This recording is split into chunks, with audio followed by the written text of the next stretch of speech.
between sort of knowing the path that you're headed, and that speaks back to the being directive in the room, kind of knowing the path that you're on with this client, where you're kind of jogging up ahead of them and going like, you want to join me here? And then maybe jogging back and helping them a few steps, and then looking, hold on, let me go look over the, the next peak, and coming back and grabbing them.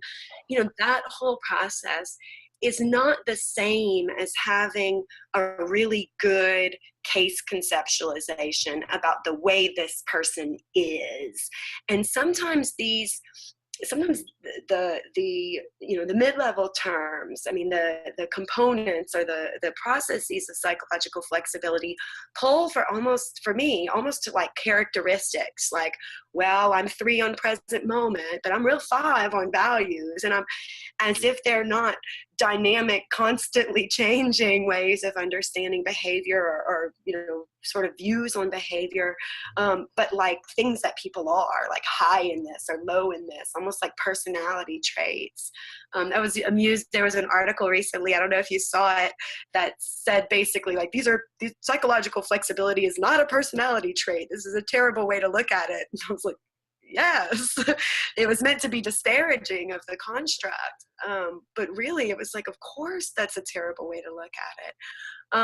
And so, yeah, having that vision, but really that vision as, as a direction, as a compass to check in with. Some of the same processes that we use to think of the client's processes out in their lives and how we want to see those implemented, I think those are as relevant to the processes in the room. And I think the important thing there too is when we're doing that, so when we're engaging in psychological flexibility, when we're noticing, oh, not so present, I should come back to this moment, or, ooh, I'm getting really stuck on this thing they said, I should let that go, when we're doing that in the room, that it's not just about modeling, like, look how flexible I am, good clinician, but that is the context. That relationship in which we are attending to process and intervening on our own flexibility, and I think that is the implementation of ACT. I'd be curious to hear, that feels bold for me to say, that's what it is. Do you agree? Well, yeah, no, this is why I return fairly frequently to the therapeutic relationship core components that we have, the core competencies. Those also don't get as emphasized in trainings as some of the other, core competencies of the other processes. Is that when I think about myself being psychologically flexible in the room, modeling openness, modeling being able to look at things in different ways and taking different perspectives. Like, it's not just me doing it because I'm wanting to demonstrate my own psychological flexibility. Like, I'm doing it with a case conceptualization in mind.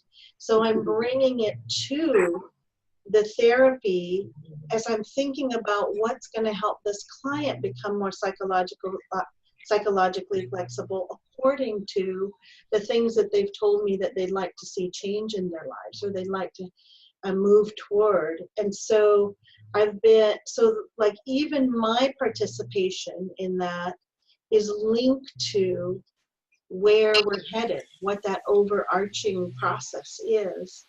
And so if I don't have a good case conceptualization, then I'm not going to know where I'm going and why I'm doing what I'm doing. And so that it becomes a very important part of what's happening, and looking for patterns of behavior rather than necessarily distinct instances. You might be interested in distinct instances too. It's hard to say distinct instances. Let's see where should never be next to each other. That those distinct instances are different from patterns sometimes, and the patterns are, I want to tackle the patterns and help people see that sort of broader, these are all the ways I avoid, not just this is the one way I avoid. Mhm. And I think that the therapist being willing to explore that in the service of what's happening for the client, I think, and what that conceptualization is, can be very helpful. Mhm. I think that's what you were asking me, Emily. Is that right? Yeah. No, it definitely is. And what I'm thinking about is I think one of the I think I tend to attend a lot to and even emphasize in my supervision and consultation. I think I tend to emphasize a lot individual instances.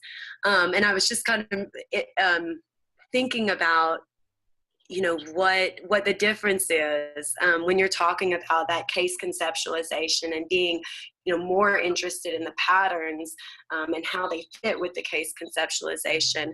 A lot of times I think when I'm doing consultation, I tend to be like, yeah, your case conceptualization is great. Let's watch some behavior, and we end up kind of watching video, and I'll pause and say, what's he doing right there? What are you doing right there? What's happening here?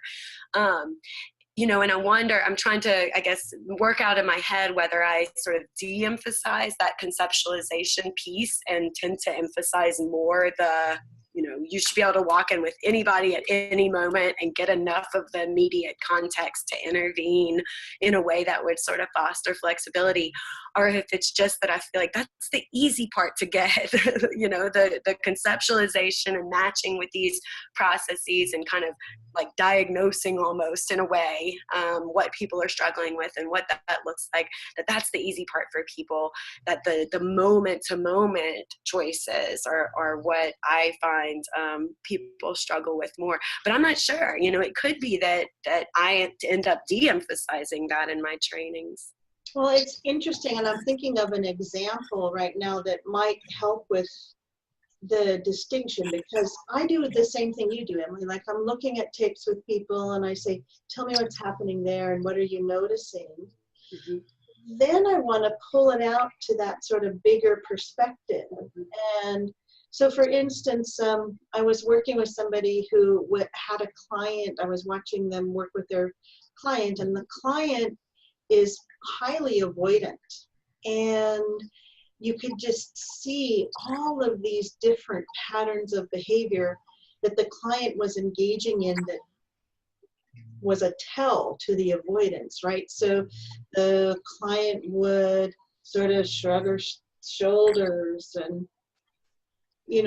look down a lot. And, these are these moments of behavior that you're talking about. But then I would talk with the consultee about noticing all of those across time. And what would you do to shape that behavior so that it was more present? And of course, then you can bring the person to be aware of their body and what they're doing, to notice when they're disconnecting and pulling away, to see the different places that and context that behavior occurs in, so that you have a more sophisticated, I think, process of applying ACT. So it's not just about a single instance, which I don't think you're doing, Emily, but is about that bigger process of all of the different ways in which clients may be avoiding or be, caught in their story, or whatever it is that you might be working on in terms of thinking about the core processes or introducing flexibility. Yeah, and I think you're right. So if I pause right there and I go, what's happening? Like, did you notice how her body just changed? What was going on then?